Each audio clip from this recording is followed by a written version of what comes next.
बैतलहम दी चरनी दा मेहमान खुदा अज बनया है। बैतलहम दी चरनी दा मेहमान खुदा अज बनया है। होई रहमत दी बरसात ते मुक्के दौर सजावां दे। खुदावंद दे विच तुहाडी सलामती ते खैरियत दा मतलूब मैं तुहाडा अपना रफीक आज इस्लाम पेश करदिया होया अर्ज गुजार हाँ कि मेरे इस यूट्यूब चैनल सबसक्राइब ते शेयर जरूर करना ताकि आने वाली हर वीडियो तुहाडे तक बर वक्त पहुँच सके। ते खुशियां दा पैगाम ले आए झोंके अज हवावां दे बुल्ले। खुशियां दा पैगाम ले आए झोंके अज हवावां दे। जेड़े जेड़े राही आए झोंके अज हवावां दे। हर पासे रौनक लगी है, हर पासे रौनक लगी है ते फुल खिड़े गुलजारां दे। हर पासे रौनक लगी है ते फुल खिड़े गुलजारां दे।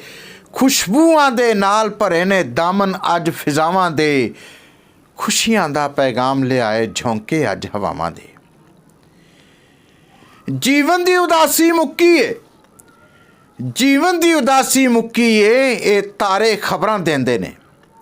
तारे ते तारा, एक तारा सिर्फ मजूसियां दी या सितारा शनासां दी खबर दा सबब है ते हर सितारा ही अज यसू दी पैदाइश दी खबर दे रहा है हर एक नूं।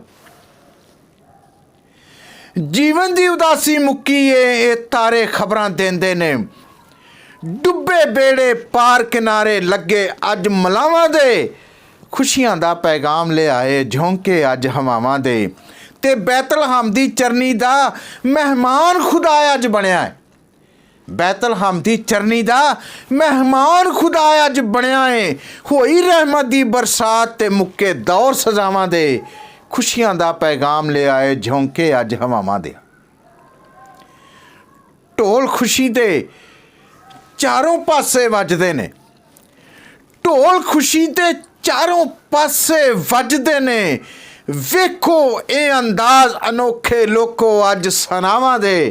खुशियां दा पैगाम ले आए झोंके अज हवावां दे। वेख ना सकिया रब लोको, वेख ना सकिया रब लोको आदम दी बर्बादी नूं। वेख ना सकिया रब लोको आदम दी बर्बादी नूं।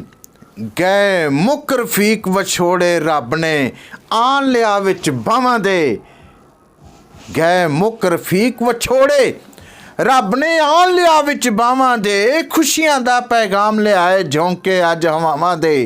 जेड़े जेड़े राही आए झोंके अज हवावां दे। खुशियां दा पैगाम ले आए झोंके अज हवावां दे। झोंके अज हवावां दे। God bless you all. खुदावंद तुहानूं सारिआं नूं बड़ी बरकत देवे ते अज दियां ये खुशियां दा पैगाम तुहाडे सारिआं वास्ते बड़ा ही फायदेमंद मुयसर होवे।